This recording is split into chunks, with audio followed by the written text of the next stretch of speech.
As práticas alimentares nos primeiros anos de vida têm sido largamente estudadas devido à sua estreita relação com a cárie no curso da infância. Em relação à nutrição e dieta na infância, assinale a alternativa correta. Essa é uma questão que tem que se pensar também, porque ela não está totalmente bem elucidada. Tá? Ela diz assim na alternativa A, que eu já vou dizer para vocês que é a alternativa correta. Tá? O potencial cariogênico da lactose presente no leite humano está relacionado com o aumento da resposta acidogênica do biofilme dental em crianças com mais de 3 anos, com livre demanda do leite, especialmente durante a noite. Essa questão faz a gente querer entender que o leite materno é cariogênico. Ele não é cariogênico, tá? Mas por que o potencial cariogênico aumenta? Porque uma criança com mais de 3 anos, né, e livre demanda, ou seja, aquela que mama com frequência à noite, na verdade, com mais de 3 anos, ela já tem o açúcar, ela já tem a sacarose provavelmente na sua dieta. Dificilmente uma criança acima de 3 anos não tem a sacarose. Ela pode não ter, se ela não tiver, ela não vai ter o risco de cárie, mas geralmente tem. E, na verdade, esse consumo da sacarose diurna, né, ou associada ao leite, e aqui está falando da lactose do leite humano, ou seja, a amamentação, então não tem como você adicionar nada, né, no leite humano, aumenta a lida no peito, então é puramente lactose.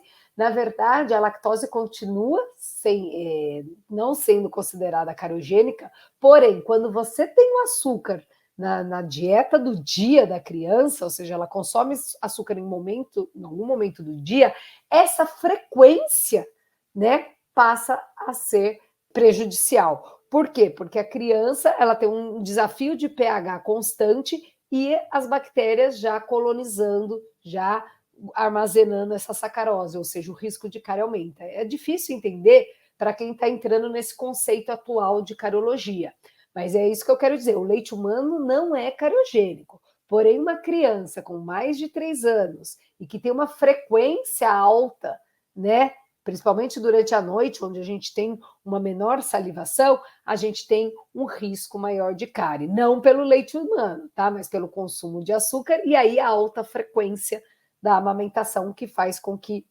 você tenha um desafio cariogênico. Então, na verdade, o que a gente tem que estimular é o controle da amamentação durante a noite, e não pedir para simplesmente desmamar. O desmame só deve ser realizado quando a mãe e a criança, esse binômio, quiser.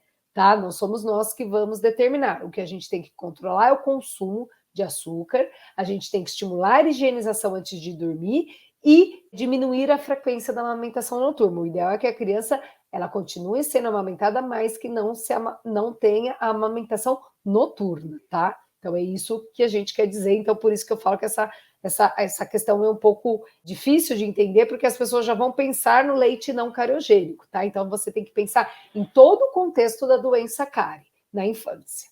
Alternativa B. As características físicas dos alimentos são mais importantes do que sua composição química, tendo em vista a influência sobre a estrutura dentária, levando ao processo de desmineralização.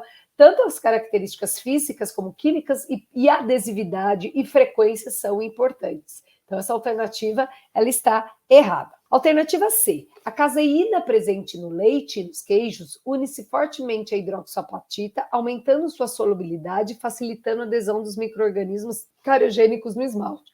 Pelo contrário, a caseína ela diminui a solubilidade, ela é um fator de proteção, tanto que a gente tem a pasta à base de caseína para remineralização, que é a tecnologia recaldente CPP-ACP. Tá? Então, essa alternativa está errada. Alternativa D. O sorbitol é um adoçante não calórico que não provoca alterações no pH do biofilme porque não é fermentado pelas bactérias encontradas na cavidade bucal. O sorbitol ele não é cariogênico, mas ele é calórico, tá? Eles são o sorbitol, o manitol, o lactiol, né? Todos esses que terminam ol, eles são adoçantes calóricos, pouquíssimos calóricos, mas são calóricos, e as bactérias conseguem fermentar, mas muito baixa e não provocam cárie, tá? Mas está errada por conta disso.